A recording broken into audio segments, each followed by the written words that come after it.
श्री शिवाय नमस्तुभ्याम। हर हर महादेव। आज की वीडियो के माध्यम से आप जानेंगे कि 6 जून 2024 वट सावित्री का जो बट अमावस्या व्रत किया जाएगा उसमें वट वृक्ष की परिक्रमा करने का एक नियम होता है। तो यदि महिलाएं परिक्रमा करती हैं तो विशेष बात को ध्यान रखेंगे, उसके बारे में आपको बताने का प्रयास किया जाएगा। साथ ही पितृ अमावस्या जो होती है अर्थात वट अमावस्या जो कहला रही है, ज्येष्ठ कृष्ण पक्ष की 15वीं तिथि जो होती है अमावस्या तिथि के नाम से जानी जाती है। तो उस दिन यदि पितरों के भाव से एक लंबी बाती का दीपक पितृ के निमित्त आप यदि दान करते हैं, दीपदान का महत्व आप समझते हैं, तो यदि आप इस नियम धारण को अपनाते हुए वट सावित्री का व्रत करते हैं तो निश्चित ही आपको पुत्र पौत्र आदि सभी सुख प्राप्त होते हैं और आपका अखंड सौभाग्य होता है। तो इस वीडियो में आपको यह जानकारी प्राप्त होगी कि आपको वट वृक्ष के नीचे कौन से महादेव का स्मरण करते हुए किस प्रकार पूजा करनी है, और परिक्रमा का नियम आपको बताया जाएगा कि परिक्रमा करते हुए आपको किस प्रकार परिक्रमा करनी है। तो वीडियो को अंत तक जरूर सुनिएगा क्योंकि यह महत्वपूर्ण वीडियो है और उपयोगी वीडियो है, क्योंकि वट सावित्री व्रत से संबंधित है। तो व्रत परिचय नामक गीता प्रेस गोरखपुर की पुस्तक में वट सावित्री का वर्णन किया गया है। आप स्क्रीन पर देख सकते हैं कि यह जो वट सावित्री का व्रत रखा जाता है ज्येष्ठ कृष्ण पक्ष की 15वीं तिथि को रखा जाता है, क्योंकि इसी दिन अमावस्या तिथि जो थी सत्यवान के प्राण यमराज जी से माता सावित्री वापस लेकर के आई थी, क्योंकि उनकी अल्पायु थी, अर्थात कि 1 वर्ष में ही उनके प्राण जाने वाले थे। तो माता सावित्री ने यमराज से उनके प्राण वापस लाए थे। तो वह वट सावित्री के व्रत के नाम से जाना गया था, क्योंकि अमावस्या का दिन था और ज्येष्ठ कृष्ण पक्ष का था।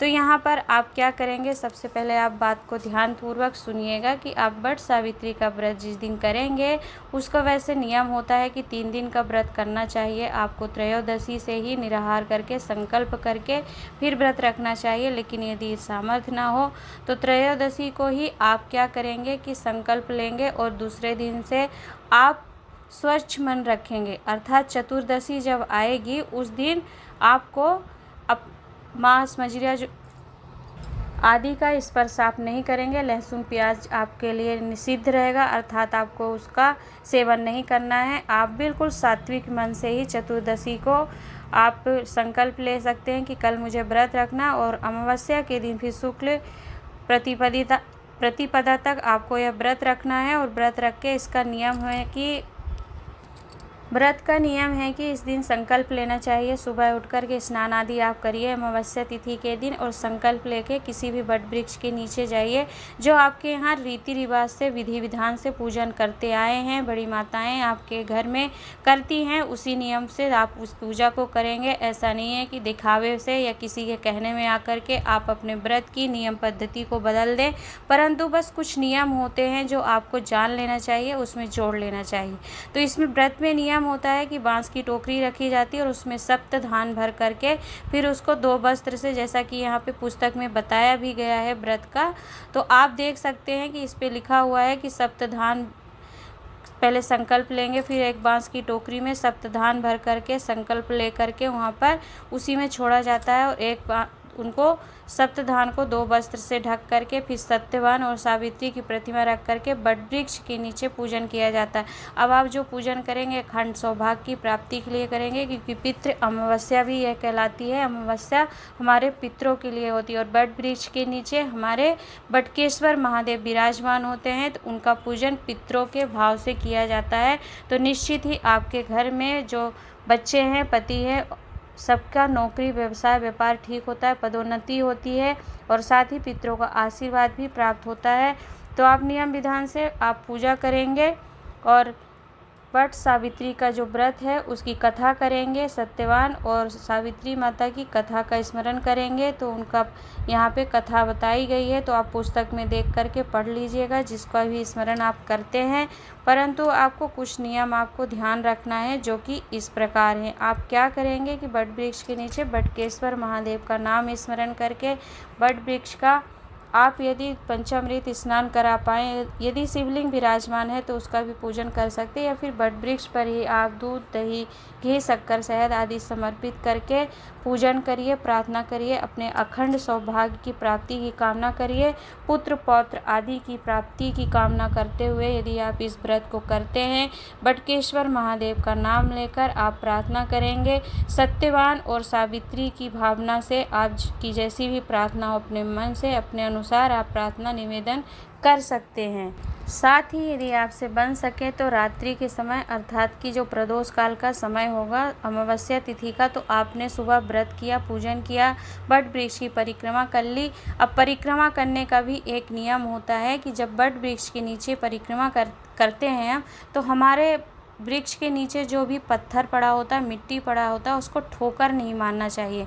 कुछ महिलाओं की आदत होती है कि परिक्रमा कर रही होती क्योंकि एकांत में बट वृक्ष लगा होता है, और जब उसका पूजन करती हैं तो कोई पत्थर आ गया, क्योंकि नंगे पैर करना होता है, तो पत्थर आ गया तो उसको अपने पैर से ही ठोकर मार के हटा देती हैं या मिट्टी को पैर से हटा देती हैं। तो आपको ऐसा बिल्कुल नहीं करना है, क्योंकि बट वृक्ष के नीचे कंकर शंकर विराजमान होते हैं और मिट्टी पत्थर के रूप में होते हैं बटकेश्वर महादेव। तो आप ऐसी गलती नहीं करेंगे, क्योंकि यह पूज्य गुरु जी द्वारा वर्णित शास्त्र संबद्ध और शास्त्र प्रमाणित बातें हैं कि बट वृक्ष के नीचे बटकेश्वर महादेव रहते हैं, तो मिट्टी एवं पत्थर को ठोकर नहीं मारना चाहिए। परिक्रमा का नियम है यह, परिक्रमा करते समय, तो यह इस बात का आप ध्यान रखेंगी।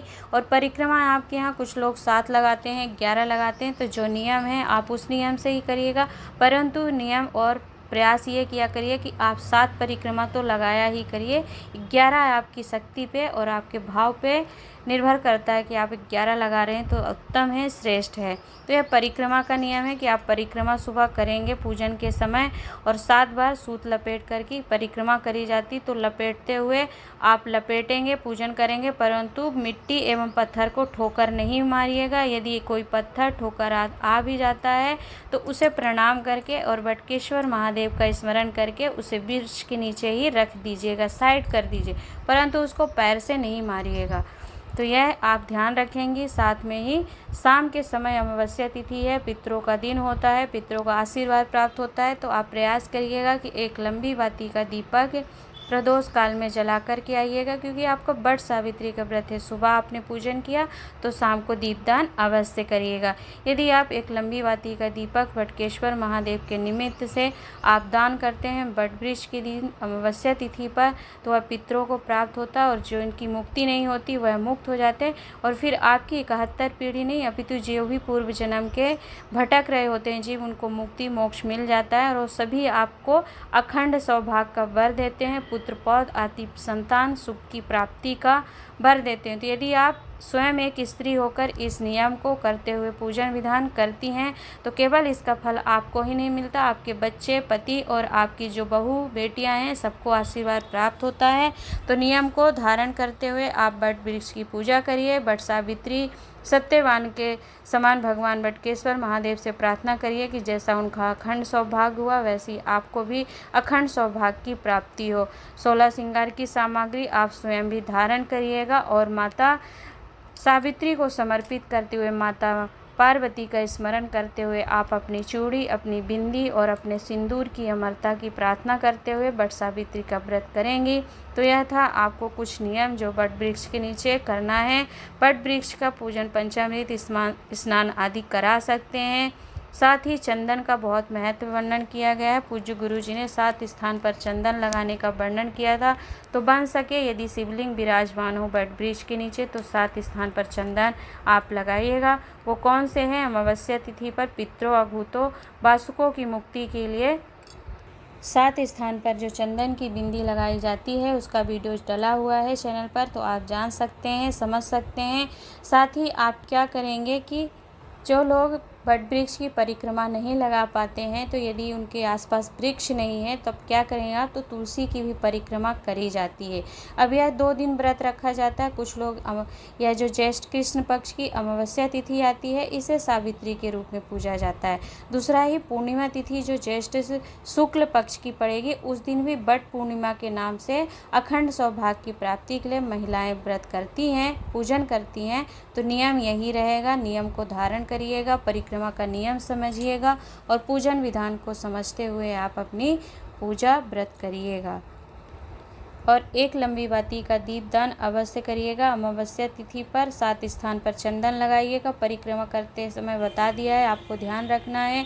तो आपको पितरों का संपूर्ण आशीर्वाद प्राप्त होगा और उनके कारण आपके घर के रोग बीमारी कष्ट आदि सब मिटता है, दुख पीड़ा का नाश होता है और आपको एक उन्नत एवं सफल जीवन की प्राप्ति होती है। आपके बच्चे पति सभी सुखी और संपन्न होते हैं। तो आज की वीडियो में इतना ही। मिलते हैं एक नए उपाय के साथ, नई जानकारी के साथ। तब तक के लिए नमः शिवाय।